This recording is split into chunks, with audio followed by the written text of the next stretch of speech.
хай дӯстони азиз, ҳаматонро хушомадед мегӯям. ҳозир бозори трансферӣ дар ҳолати пурҷӯш аст. клубҳо якдигарро пеш мегиранд, баъзеҳо кӯшиш доранд бозингарони нав гиранд, дигарҳо бошанд футболбозорро мефурӯшанд то пул ба даста оранд ё маоши дастаҳошонро паст кунанд ва ҳар рӯз хабарҳои наву ҷолиб пайдо мешавад. чизе ки дирӯз овоза буд, имрӯз аллакай расмӣ мешавад.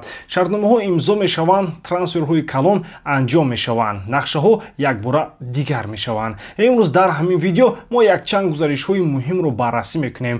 Чӣ бо Влахович мешавад ва чаро Ювентус мехоҳад ӯро бо нархи паст фурӯшад? Родриго чаро метавонад Реалро тарк кунад ва кадом клуб ба ӯ воқеан ниёз дорад? Ҳамаашро пай дар пай мегӯем. бовар кунед, ҷолиб мешавад. ва ба ҳар ҳол, агар шумо на танҳо гап задан дар бораи футболро дӯст доред, балки мехоҳед бозиро якҷо тамошо кунем, пас нимфинали чемпионати клубҳои ҷаҳон имрӯз баргузор мешавад. Флуменсе бо Челси бозӣ мекунад, бозии калон ва зебо. Мо якҷо онро дар лайв тамошо мекунем, дар вақти бозӣ гап мезанем, фикрамонро мегӯем, лаҳзаҳои ҷолибро шарҳ медиҳем, ҳама зинда якҷоя. Пас ҳатман ба телеграм канали ман дароед. Ссилка мисли ҳамеша дар описанияи видео ва дар комментария часпонида шудааст. Мо шуморо интизор. Акнун дар ягон ҷо баъз рӯшнед, мо бошем сар мекунем. Ювентус омодааст ки Душан Влаховичро ҳамагӣ бо 15 миллион евро фурӯшад. Расонаҳо бо чунин сарвлаҳаҳо мебароянд. Барои мисол, арзиши бозории ӯ ҳоло тақрибан 35 миллион евро аст, вале вақте ки ӯро аз Фиорентина хариданд, тақрибан 80 миллион евро сарф карда буданд. Яъне ин харид росташро гӯем натиҷаи дилхоҳ наовард ва худро сафед накард. Чунин таҳфифи калон аз тарафи Ювентус бесабаб нест. Сабабаш фақат дар он аст ки шартномаи футболбоз қариб ба охир расидааст. Клуб дарк кардааст ки агар ҳозир фурӯшан баъдтар мумкин аст умуман чизе ба даст наоранд. Яъне онҳо хулоса карданд ки беҳтараш ҳоло 15 миллион гиранд аз он ки баъд ягон чиз ҳам набошад. Барои ёдрас шудан шартномаи Влахович то охири мавсими оянда амал мекунад. Инҷо боз як чиз аст. Душан Влахович на танҳо яке аз бозингарони муҳим аст, балки маоши аз ҳама баландро дар тамоми серия А мегирад. Яъне ӯ гаронтарин бозингар аз ҷиҳати музди меҳнат аст. ин барои дастаи Игор Тудор мушкилӣ эҷод мекунад, чунки ҳам пул зиёд сарф мешавад ва ҳам назорати ҳайат душвортар мегардад. Агар ба ахбори нав нигоҳ кунем, Астон Вилла ва Ноттингем Форест ба хизматҳои Влахович аллакай таваҷҷӯҳ карданд, вале росташро бигӯем, барои чунин бозингар клубҳои зуртар мувофиқтар мебуданд. бо тамоми эҳтиром ба Вилла ва Форест, вале ӯ метавонад худро дар клубҳои калонтар санҷад. Масалан, чаро не Манчестер Юнайтед ё ҳамон Арсенал? Мо аллакай олбо дар бораи Юнайтед ва Арсенал дар пеш гап мезанем. Дар Арсенал ӯ метавонист худро бештар нишон диҳад, зеро тарзи бозии Ювентус ба ӯ чандон намеояд. онҳо бисёр муҳофизаткор бозӣ мекунанд, вале Влахович ҳуҷумгарест ки ба озодӣ ва суръат ниёз дорад. Дар Арсенал ӯ метавонист бозии беҳтар нишон диҳад ва бештар ба чашм расад. Ба ҳама маълум аст, 15 миллион евро барои чунин бозингар ин нархи хеле хуб аст, рискаш ҳам кам аст. Агар чизе мувофиқ нашавад, ҳамеша мешавад ӯро фурӯхт ва маблағро баргардон. Барои клубҳое ки ҳуҷумгари пурқувват меҷӯянд, ин як имконияти ҷиддист ки на ҳар рӯз рӯй медиҳад. Яъне вазъият бисёртарафа аст. Ювентус мехоҳад зудтар пул гирад ва аз фишори молиявӣ халос шавад. Бозингар бошад мехоҳад дар дастае бозӣ кунад ки ба ӯ бовар доранд ва доим дар ҳайати асосӣ мебарояд. Барои дигар клубҳо бошад ин як шанси арзишманд аст ки то ҳол касе истифода накардааст. Пас ҳоло ҳамаи чашм ба Душан Влахович ва қароре ки мегирад духта шудааст. оё ӯ дар ҳақиқат клубро тарк мекунад ё шартномаро то охир мемонад ва баъдан ба клуби дигар меравад? ҳама интизорем.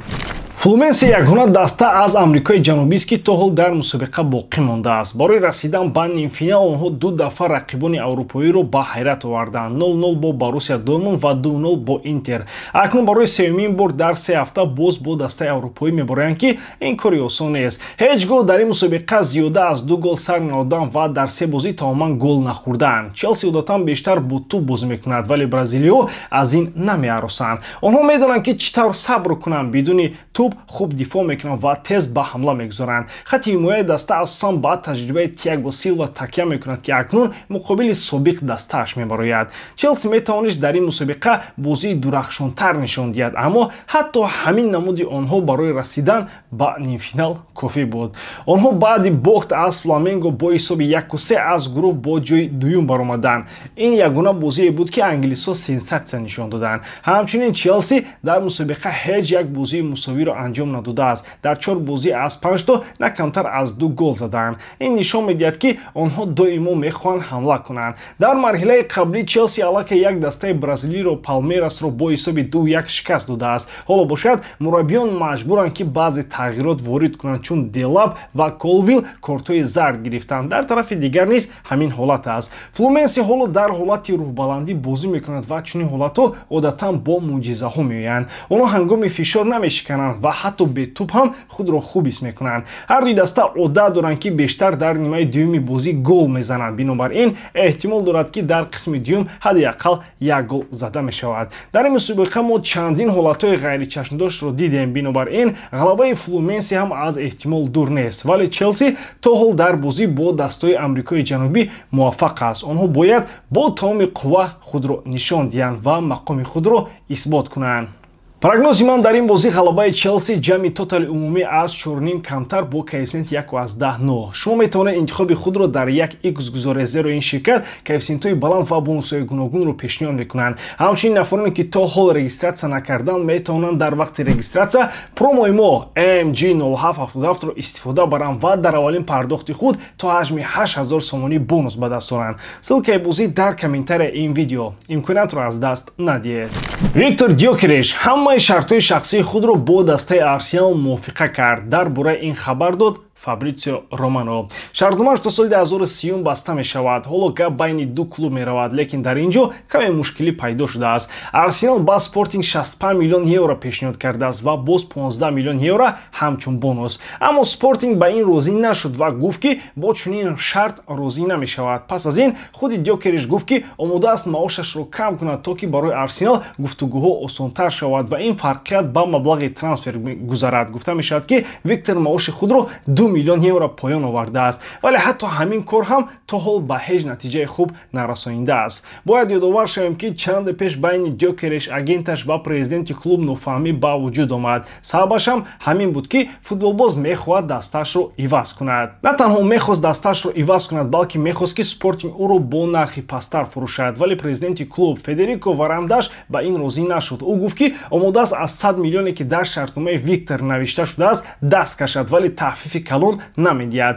ӯ мехоҳад ки барои Гёкереш маблағи 80 ё 90 миллион гирад ва беҳтараш бидуни бонус, чунки бонусҳоро гирифтан осон нест дар футбол, ҳар чиз мешавад. баъди ин гуфтугӯ агар ба расонаҳо бовар кунем, Виктор ранҷид ва машқҳоро байкот кард. ӯ ҳозир кӯшиш мекунад ки таваҷҷӯҳи бештар ҷалб кунад ва нархи худро поён барад. аз ҳамин сабаб мумкин аст Спортинг ба Арсенал рад дода бошад. барои президенти клуб ин масъалаи принсип шуд. мегӯяд агар ту намехоҳӣ бо роҳат равӣ, ман ҳам ба ту роҳат намедиҳам. ҳоло бошад ҳеҷ кас намедонад ки чӣ мешавад. мехостам ҷавоби равшантар диҳам, вале ҳамин қадар маълумот аст. вақти худи Гёкерешро пурсида ки ба дастаи Микел Артета мегузарад ё ин ки не, ӯ ҳамин хел ҷавоб додааст. бо ҳамаи ин фикр мекунем ки Арсенал ва худи футболбоз дар охир Спортингро розӣ мекунанд. гарчанде бори дигар мегӯем, ҳатто агар 80 миллион бидуни бонус бидиҳанд барои футболбозе ки дар 100 бозӣ тақрибан 100 гол задааст, ин пешниҳод хеле олӣ аст. дар бозор айни ҳол дигар футболбоз бо чунин натиҷа нест ва ҳайрон мешавем ки Арсенал ҳанӯз фикр мекунад, вале дастаи дигар зуд пай намебарад ва Викторро намегирад. росташ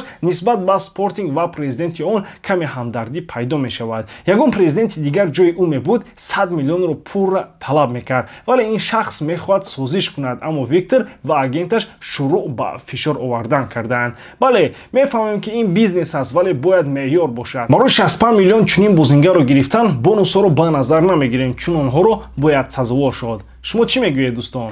ПСЖ талош дорад ки ҳамлагари Реал Мадрид Родригоро ба дастаи худ ҷалб кунад. агар ба хабарҳо бовар кунем, гуфтугӯҳо байни ду ҷониб аллакай оғоз ёфтаанд. сабаби асосӣ дар он аст ки Хаби Алонсо ӯро пайваста дар захира нигоҳ медорад ва хабарҳо мегӯянд ки Родриго эҳтимолан Реалро тар мекунад, на боқӣ мемонад. аммо агар гап дар бораи ПСЖ равад ва савол ба миён ояд ки оё ин интихоб барои Родриго дуруст аст ё ин ки не, росташ вазъият он қадар ҳам осон нест. аз як тараф клуб бузург аст, аммо дар он онҷо барои ҷой дар ҳайати асосӣ рақобат хеле ҷиддӣ аст. Родриго футболбози чандҷониба аст, дар ҳар мавқеъ метавонад бозӣ кунад, аммо касеро бояд аз ҳайат барорад. Киро? Дембелеро ё ин ки Кварацхелиаро? Бинобар ин чӣ қадаре аҷиб набошад, ПСЖ ҳоло беҳтарин интихоб барои Родриго нест. Бале, рақобат шояд мисли Реал сахт набошад, вале осон ҳам нест. Ӯ дар он ҷо низ мушкилӣ хоҳад дошт. Ҳарчанд ба таври умум услуби бозии ПСЖ ба Родриго мутобиқ аст, зиёди футболбозони бразилӣ дар он ҷо бозӣ кардан ва анъанаи бразилӣ дар клуб то ҳол эҳсос мешавад.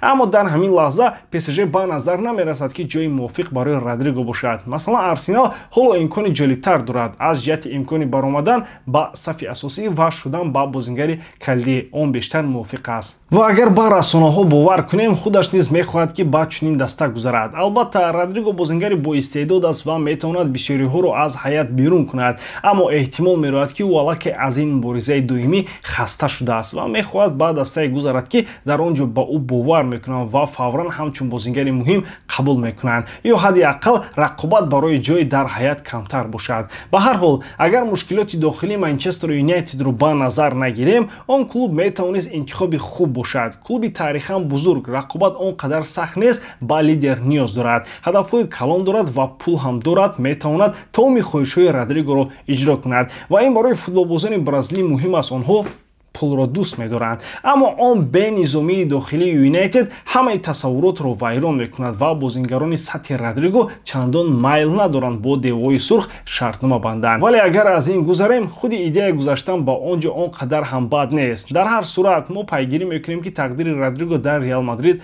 чӣ гуна мешавад. Ба ҳамин тамом бовар дорам ки эҷодкории ман ба шумо писанд меояд. Лайк, комментария ва дар канал обуна шуданро аз ёд набароред. Бо шумо мисли ҳар вақта Муҳаммад Гаиров. Хай бародарон, дар паноҳи Аллоҳ.